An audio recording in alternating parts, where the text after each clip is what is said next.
Papillon, 3 manières d'appréhender les règles du jeu. La première, et la plus simple, la notice. La notice que vous découvrirez dans votre boîte de Papillon. C'est une notice illustrée qui explique comment jouer à Papillon. La deuxième, maintenant, une carte que nous vous avons concoctée qui rappelle les principes généraux de distribution et également les points. Comment compter les points. La dernière, enfin, vous trouverez sur la boîte Papillon, mais également à l'intérieur de la boîte, une carte avec un QR code. Flashez-le et vous arriverez directement sur ce tuto. Dans la manche orange, le but est de faire le moins de points possible. Pour ce faire, vous ferez des suites et vous vous débarrasserez de vos cartes sur ces suites le plus vite possible. Car c'est le premier qui s'est débarrassé de toutes ces cartes qui pénalisent les autres, et il faut aussi avoir le moins de points possible en fin de partie dans sa main. Comme pour la manche bleue, il faut identifier les cartes qui sont importantes et qui vont vous aider à jouer tout au long du jeu. Comme pour la manche bleue, il est important d'identifier les cartes qui sont les plus importantes et qui vont vous aider à jouer, pénaliser les autres et vous faire gagner. Ces cartes sont principalement dans la famille violette. Les 3 signes mathématiques qui vous permettront de conditionner les suites. Le couteau suisse qui vous permettra de remplacer n'importe quelle carte de 0 à 11. La chenille qui permettra à une suite de redémarrer à 1. La chrysalide qui permet de changer le sens du jeu, qui est toujours indiqué par la carte sens. Le chat noir qui pénalise le joueur qui joue après vous. Le papillon qui vous pénalise ou qui permet de contre-attaquer une agression au chat noir. Toutes les autres cartes servent simplement à faire des suites, comme certaines cartes dans la famille violette, le yin et le yang. Comme en manche bleue, Papillon orange se joue en tour, c'est-à-dire que vous n'avez pas toutes les cartes en main dès le départ, à 2, à 3, à 4, sauf à 5 où on distribue toutes les cartes d'un coup. Mais à Papillon orange, il y a en plus une pioche. La pioche est constituée par le jeu bleu. Comme pour la manche bleue, pour jouer en manche orange, il faut être au minimum 2 joueurs et jusqu'à 5 joueurs. Comme pour le jeu bleu, vous disposez d'une carte qui vous rappelle les règles de distribution. À 2 joueurs, vous distribuez 7 cartes par joueur et vous retournez 2 cartes face visible sur le tapis. C'est l'assiette de base. À 2 joueurs, il y a 4 tours. À 3 joueurs, vous distribuez 6 cartes.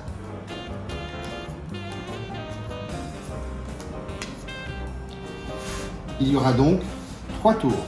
Petite précision, à 3 joueurs, vous disposez 2 cartes du jeu orange, face cachée, sur la pioche.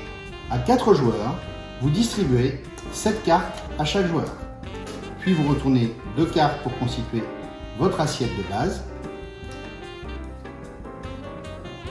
À 4 joueurs, il y a 2 tours. À 5 joueurs, vous distribuez toutes les cartes d'un coup, c'est-à-dire 11 cartes par joueur.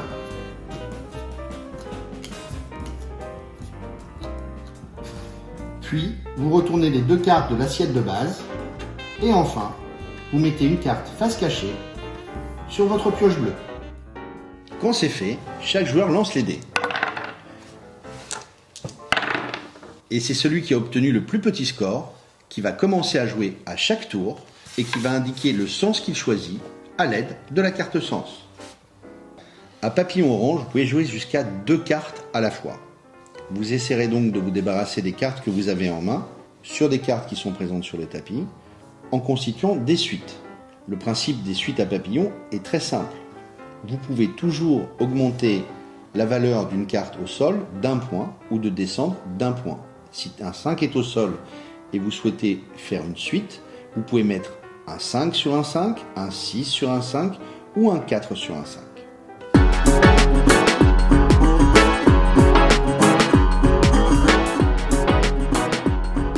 Sur votre assiette de départ, nous allons vous expliquer comment vous allez pouvoir déployer vos suites. Un 6, un 10. Autour du 10, je peux mettre un 9, un 11, mais également un 10.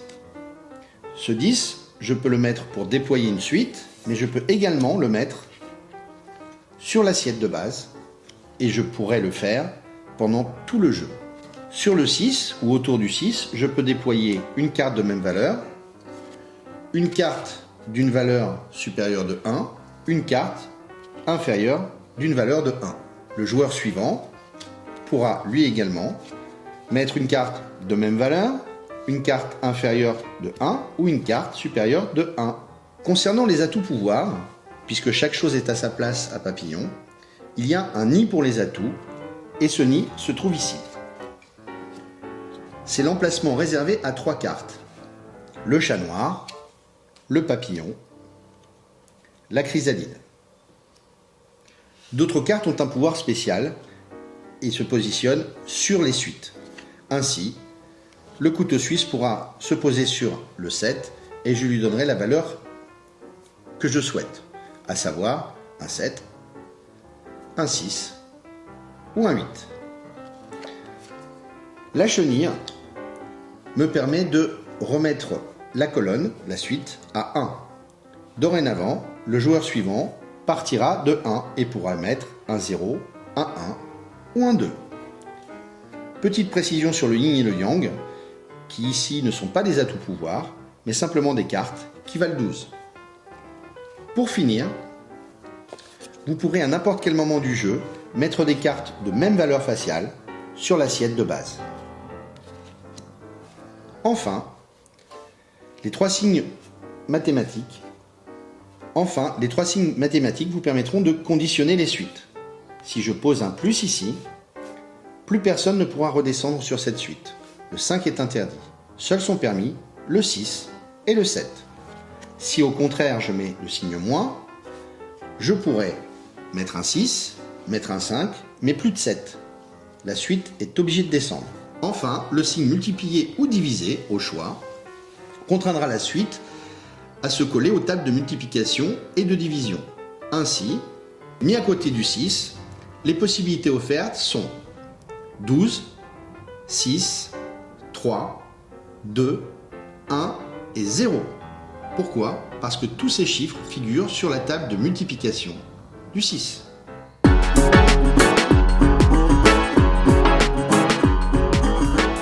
Cas particulier de l'assiette de base.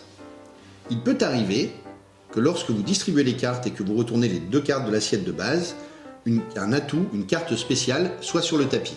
Dans ce cas, le gagnant du jet de dés pourra y mettre la carte de son choix afin de pouvoir démarrer une suite conventionnelle.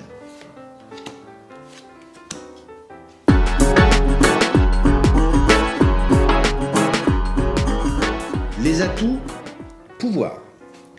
Le chat noir, lorsqu'il est joué, le joueur suivant pioche 3 cartes.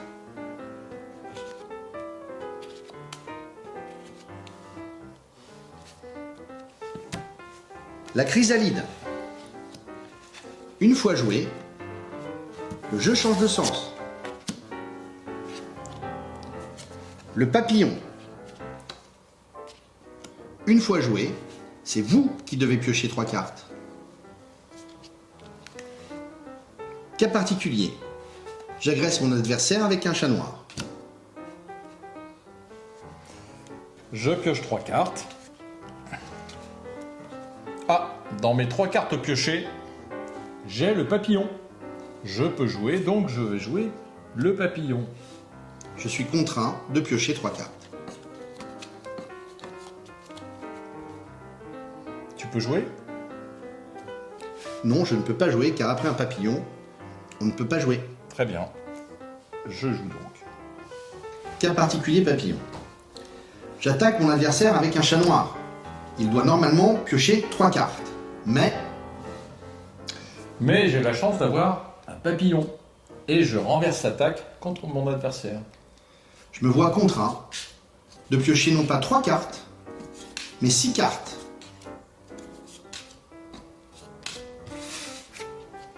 Encore une fois, n'hésitez pas à jouer plusieurs fois la manche orange pour en maîtriser les subtilités. En plus de vous débarrasser de vos cartes le plus vite possible, vous pouvez aussi déployer des tactiques pour gêner vos adversaires. Nous vous donnerons des conseils dans d'autres vidéos.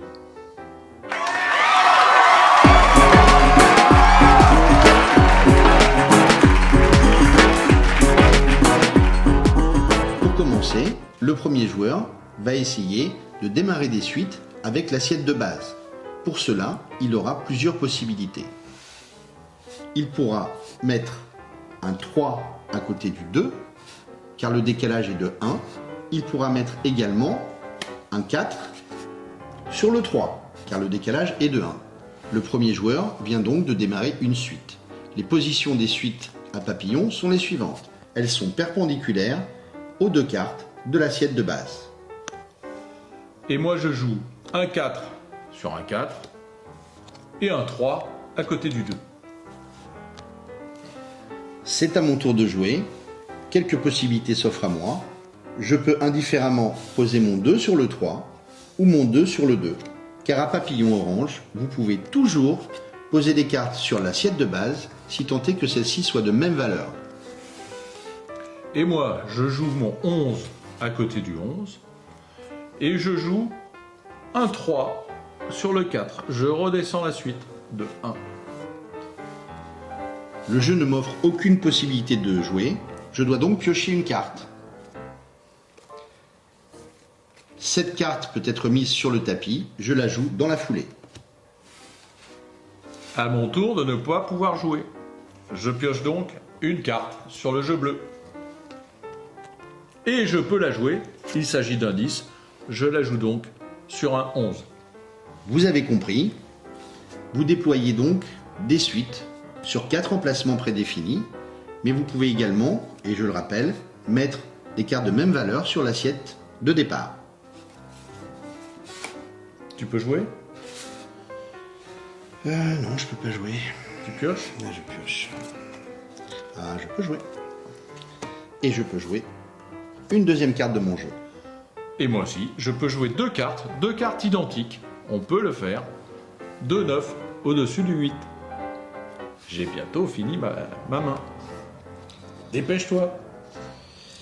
Eh bien, moi, grâce à la carte que j'ai tirée à la pioche, je peux mettre un 8 puisque je descends de 1, puis un 7. Et moi, je suis content de pouvoir jouer ma dernière carte, un 6 sur un 7. Ainsi, je termine ma main et j'inflige 20 points à mon cher partenaire à ce stade de la partie. À ce stade du jeu, Rémi n'a plus de cartes et il m'en reste. On est contraint de redistribuer les cartes oranges. Donc on redonne une main pour un tour. Le donneur va redistribuer, puisque nous sommes à 2, 7 cartes à chacun des joueurs. Deuxième tour pour Rémi et moi. Je vais vous montrer le jeu dont je dispose. Et là, vous allez vous rendre compte que, en plus des cartes entre guillemets standards, il y a des cartes violettes. Rappelez-vous, certaines cartes violettes ont du pouvoir.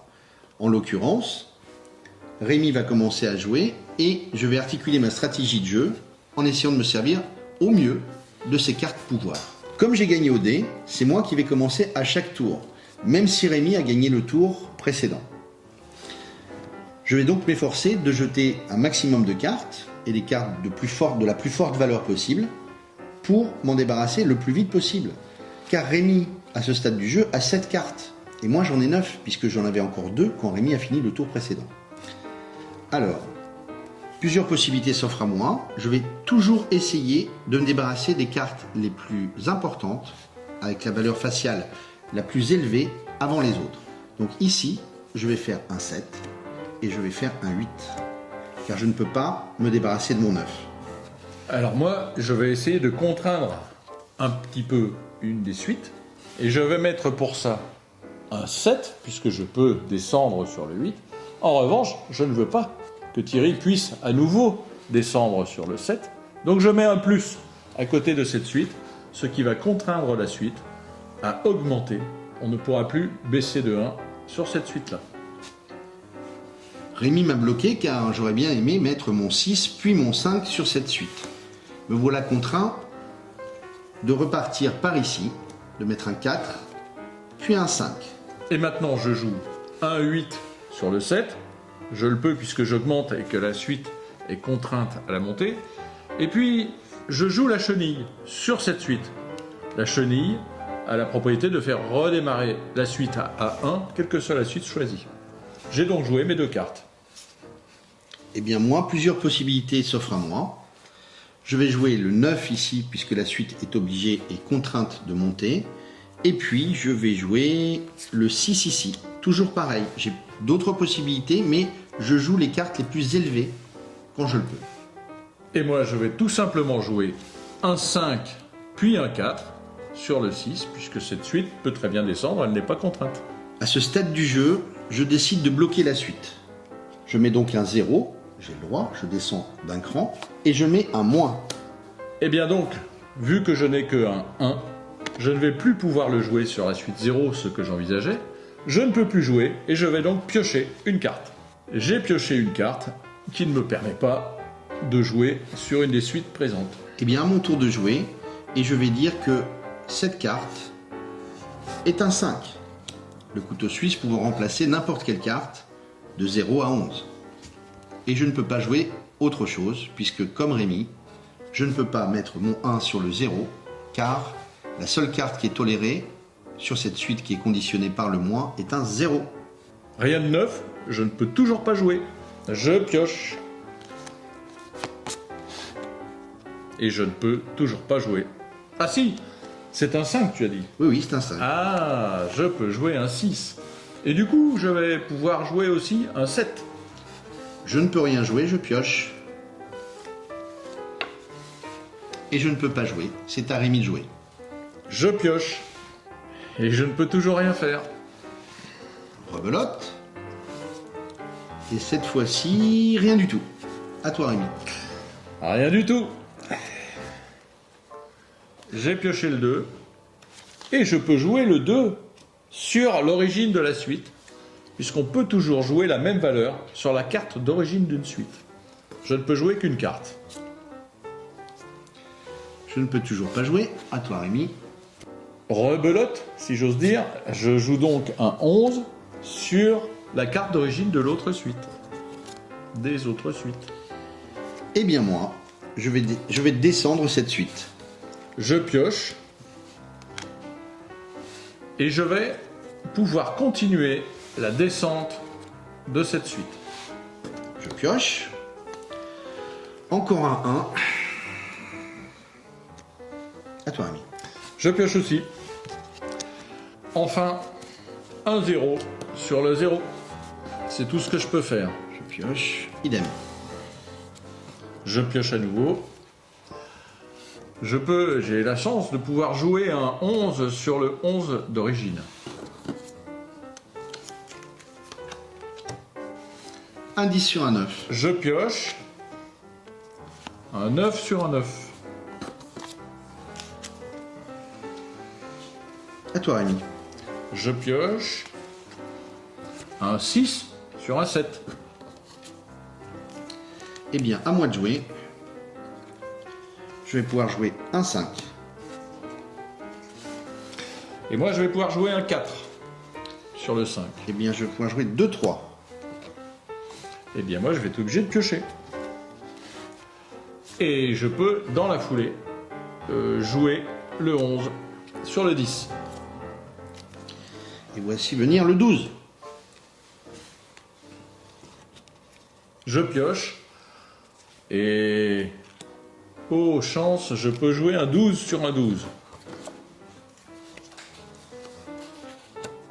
8. Ah, alors... je pioche la chrysalide qui inverse le sens du jeu. Mais comme on n'est que deux, ça va pas changer grand-chose. Non. Mais à partir de 3 joueurs, le sens du jeu en sera changé. Et il sera indiqué à l'aide de la carte sens, pour qu'on s'en souvienne. Donc là, c'est à moi de jouer. C'est à toi de jouer. Ok. Ah ben écoute, moi je vais nous libérer en reposant une carte mathématique que j'ai piochée dans le tableau et qui permet de libérer la suite. Et tant mieux, car j'ai des cartes à poser. Voilà. Une carte, 2 cartes. Heureusement qu'il ne connaissait pas mon jeu, sinon il n'aurait pas joué ça. Car moi je joue un 1. En posant ce 1, je termine donc à nouveau ma main en premier. J'inflige donc 20 points de pénalité à mon adversaire. On redistribue donc une main et c'est un nouveau tour qui va commencer. Un 9 sur un 8 et un 2 sur un 1. Comme il faut quand même penser à se libérer de nos cartes les plus importantes, je vais mettre 2 10 sur le 9. J'ai donc beaucoup plus de cartes que Rémi, parce que ça fait 2 fois qu'il termine des tours avant moi et qu'il me laisse des cartes en main, et qu'on redistribue le même nombre de cartes. Voilà. Vous comprendrez que ça commence à être un petit peu stressant. Je ne peux pas piocher, et à papillon, quand on peut jouer, on est obligé de jouer. Donc 2 règles très importantes, et celle-ci fait partie de ces 2 règles-là. Je ne peux rien jouer, hormis cette carte-là, qui est une carte spéciale, et que je vais mettre à l'emplacement des cartes spéciales. C'est le papillon, et le papillon me vaut une pénalité de 3 cartes, et m'interdit de jouer après que j'ai posé le papillon. C'est-à-dire que même si je reçois une carte qui me permettrait de jouer, je ne peux pas le faire, je dois attendre le prochain tour. À toi. Alors, j'en profite pour jouer. Je joue à nouveau un 10 et un 3 sur le 3. Eh bien, moi je vais essayer de faire le plus vite possible pour me débarrasser des grosses cartes qui me restent. Et pour ce faire, je n'ai pas beaucoup de choix, et j'ai même pas beaucoup de choix. Je vais donc mettre le signe multiplié pour conditionner cette suite dans la table de multiplication et de division. C'est-à-dire que la prochaine carte qui devra être mise ici sera un multiple ou un diviseur de 3. Donc on a 3, 6, 9, 12, mais également 0 et 1. À toi de jouer. Et bien justement, je vais mettre un diviseur de 3. Le 1 est un diviseur de 3 comme il l'est de toutes les cartes, de 0 à 12. Mais maintenant, je vais mettre un multiple de 1. 0. 0 est un multiple de 1, puisque 0 fois 1 égale 0. J'ai donc joué mes 2 cartes. Attention. Derrière un 0 ou un 1, on peut jouer n'importe quelle carte. Mon intérêt, c'est de me débarrasser des cartes les plus importantes de mon jeu, en l'occurrence de mes 2 7. Et cette fois, eh bien, je joue ma dernière carte, la chrysalide, qui change éventuellement le sens du jeu quand on est à plus que 2, mais surtout, qui est ma dernière carte. Et donc, je termine une fois de plus ma main, en infligeant donc, puisque c'est le dernier pli, 30 points à mon adversaire. Voilà, c'est surtout le dernier tour. Donc, comme c'est le dernier tour, il est l'heure de faire les comptes. Rémi m'a donc battu à 2 reprises dans des tours intermédiaires, ouais. et m'a donc pénalisé de 20 points à chaque fois, 40 points, plus 30 points de dernier tour, ça fait 70 points. S'ajoutent à mes points de tour les points de la valeur des cartes me restant en main. Ici 11, plus 11, 22, plus 2, 24. 24 de cartes en main, plus 70 de points de tour. Mon score final est de 94. 94 à 0.